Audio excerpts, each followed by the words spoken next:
morning, good afternoon, good evening. I've said on this platform that the 2008 to 2013 GNU was one of the golden opportunities that Zimbabwe had to implement the democratic reforms which would have ended the ZANU-PF de facto one-party state and put the nation on a democratic footing. That opportunity was wasted. I've often said that it would be naive to expect ZANU-PF to implement any reforms. And indeed it would be. They are the ones who created the de facto one-party state. It is the party that has benefited from the tyrannical, dictatorial powers. So they were not going to reform themselves out of office. One of the well-documented aspects of the GNU was how Mugabe bribed Morgan Tsvangirai and his MDC friends to forget about the reforms. But even then, we cannot say that ZANU-PF were totally innocent in this whole tragic saga. They were not. In this following video clip, Jonathan Moyo is revealing the roles that the likes of Patrick Chinamasa and the now president Emmerson Mnangagwa played during the GNU. Let's just listen to what Jonathan Moyo has to say. Emmerson Mnangagwa telling the world that he had nothing to do with Gukurahundi atrocities. He has reached out to those who were affected. He has not done that. That is a lie.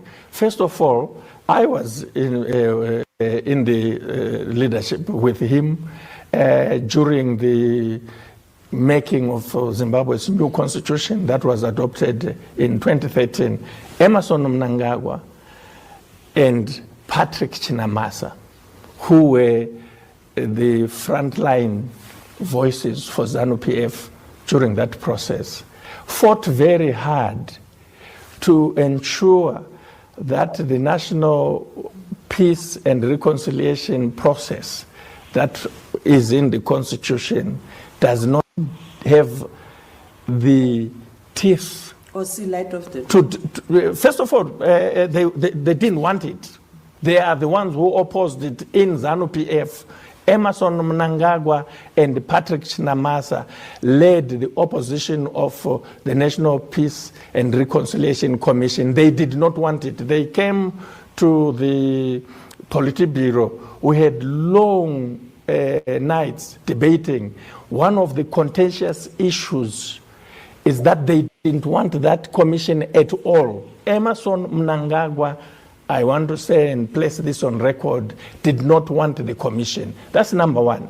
Number two, as a result of that, we ended up with a whittled down commission that did not include truth. The proposal was to have a Truth and Reconciliation Commission. You cannot have peace and reconciliation when you've had atrocities such as Gukurahundi without truth. Telling Emmerson Mnangagwa and Patrick Chinamasa succeeded in removing the truth component and got ZANU-PF to accept the current structure that is in the Constitution of peace and reconciliation only on grounds that it did not include truth, and that it would not look into Gukurahundi atrocities. That's number one. And this is very important because he can't come today and say, I have done this, when very recent history tells a different story. Well, that is the tragedy of Zimbabwe. Only. We have now a situation where we know for a fact that the Gukurahundi issue was one of the main issues that should have been resolved during the GNU.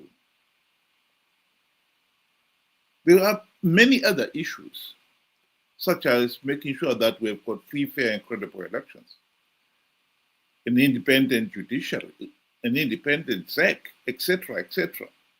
None of those things were ever resolved.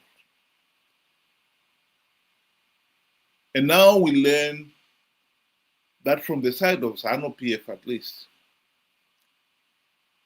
Mnangagwa and Patrick Chinamasa worked their tails off to make sure that those things were never resolved. I think one of the tragedies of Zimbabwe is that Mnangagwa has been named in so many other instances where he has undermined the nation's well-being. The case in point there, Gukurahundi, Mnangagwa was involved. He was one of the senior ZANU-PF officials who were involved in the decision-making in Gukurahundi. 2008, the elections, the March vote was the nearest that the country had ever got to having free, fair, and credible elections. All the other elections up to that point had been rigged. And ZANU-PF will tell you that Mnangagwa was heavily involved in the vote rigging. But to come back to 2008, 2008 took place under the atmosphere where SADC leaders had actually put ZANU-PF under enormous pressure to make sure that those elections were as near as damn it, free, fair, and credible.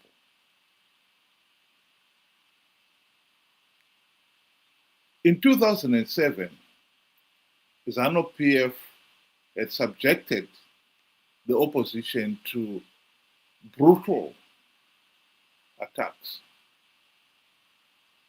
On the screen, we see the picture of the late Morgan Tsvangirai after he had been attacked by some of the ZANU-PF attack dogs. Chamisa and other leaders were not spared either. They too were attacked. It was at that point that SADC put ZANU-PF under enormous pressure. That the 2008 elections should be free, fair, and credible. One of the notable changes, for instance, was that ZANU-PF agreed that the votes will be counted at each polling stations. The results of each polling stations will be declared at that polling station and put on display for the public to see.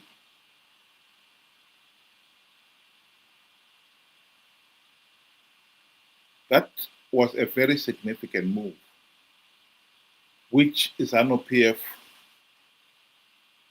had very little time to counter. And so the 2008 elections were to be the nearest the country has ever got to holding free, fair, and credible elections.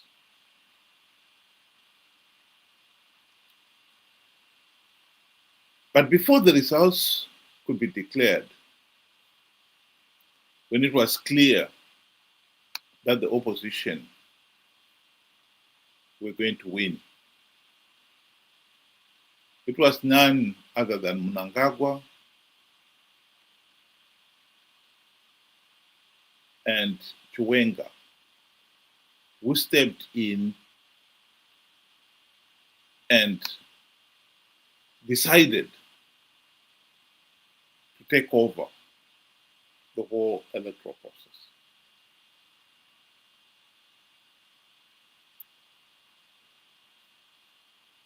They went on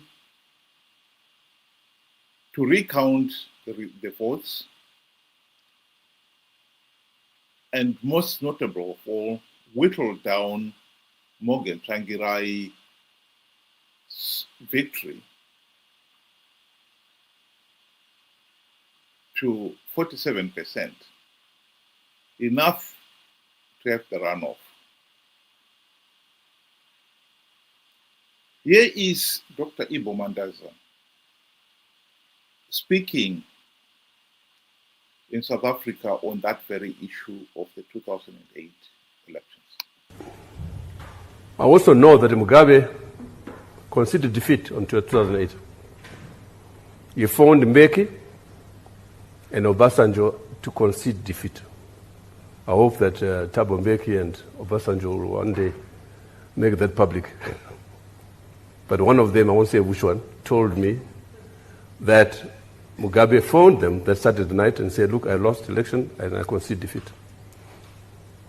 And I know that Mugabe stuck to his guns, was prepared to go.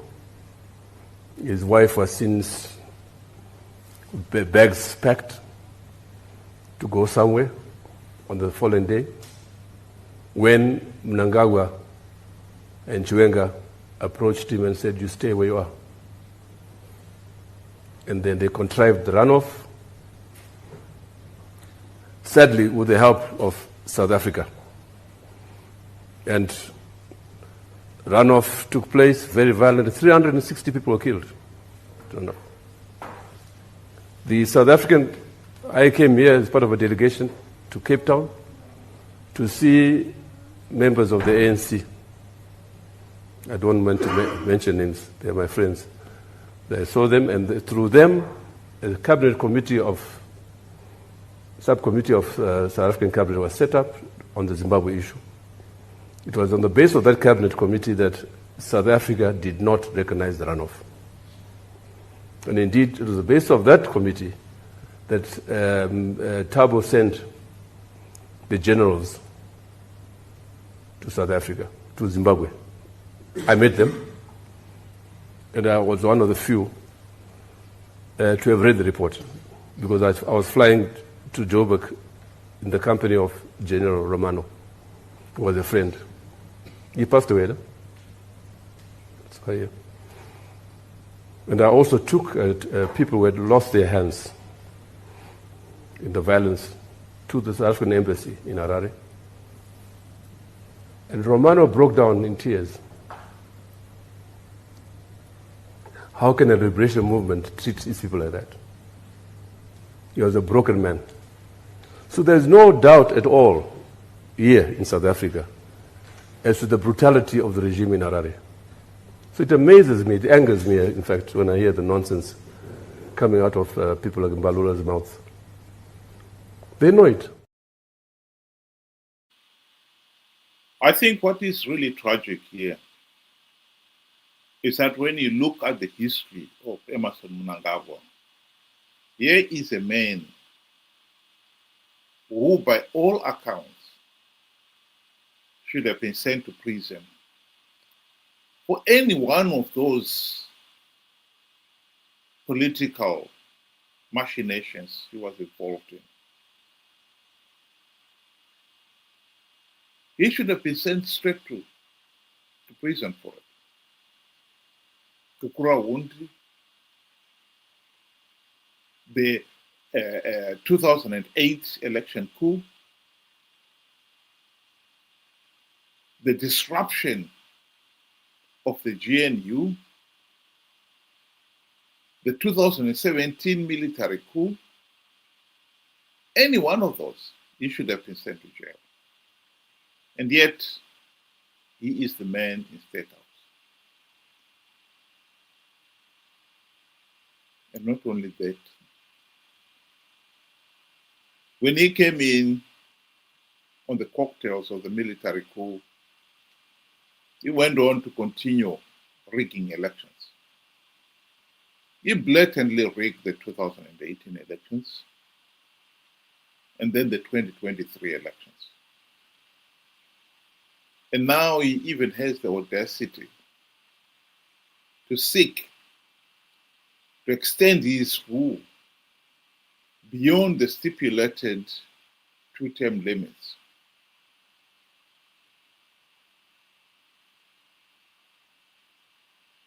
To extend his illegitimate rule by hook or by crook. This is a nightmare for Zimbabwe. And as long as Emmerson Mnangagwa remains in office, the country has got to accept the tragic reality that we are going nowhere.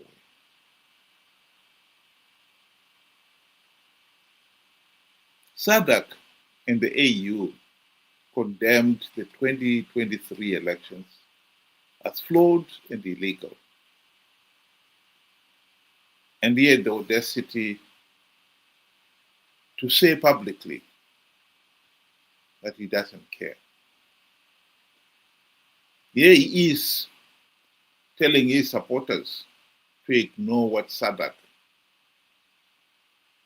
and the AU had to say on the 2023 elections.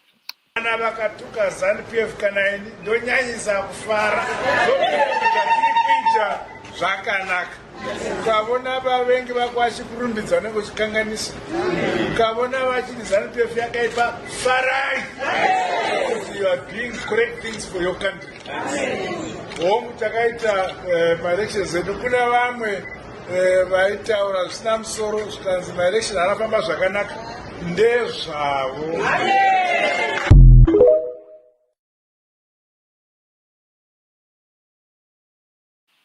The truth of the matter is, those rigged elections affect every Zimbabwean.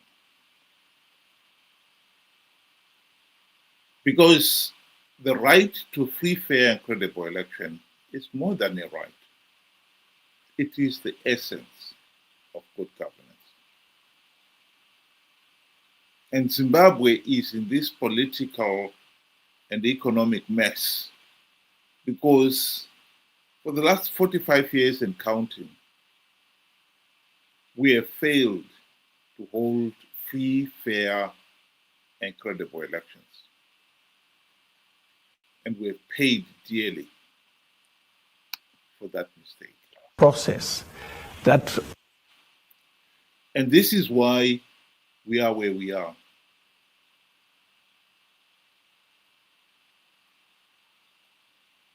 I think it is important that we realize that people like Mnangagwa will never change the country for the better. He is in it to stay in power at all costs.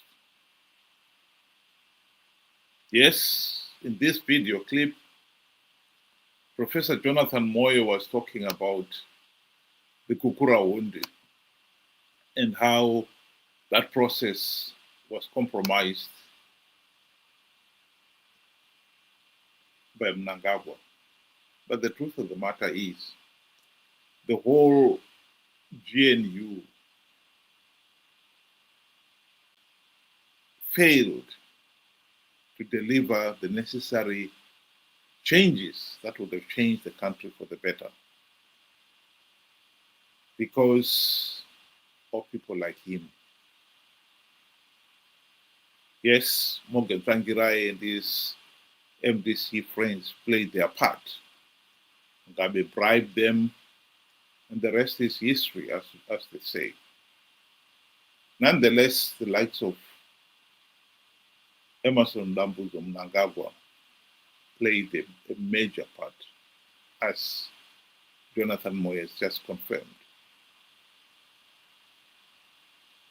I repeat, the man should not be in State House.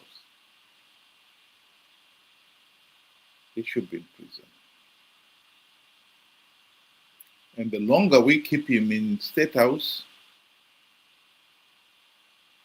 the heavier the price the nation will pay for it. Think about it.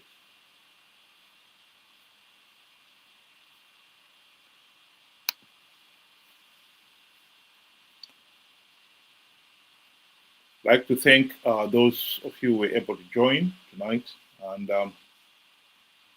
remind you that the times have changed. The UK time has changed. So from now on, it will be 6 o'clock UK time, 8 o'clock Zimbabwean time for the discussions. And in future, we'll try to have an open discussion on Saturday, and where the listeners are invited to join us to express their views. And we'll use the same link on Sunday as well. So if you can join us on Saturday or Sunday, we will welcome your company. And the link is at the bottom of your screen there. And we'll use the same link on Saturdays and Sundays. Same time, 6 o'clock UK time, 8 o'clock Zimbabwean time. Thank you very much. Have a good day.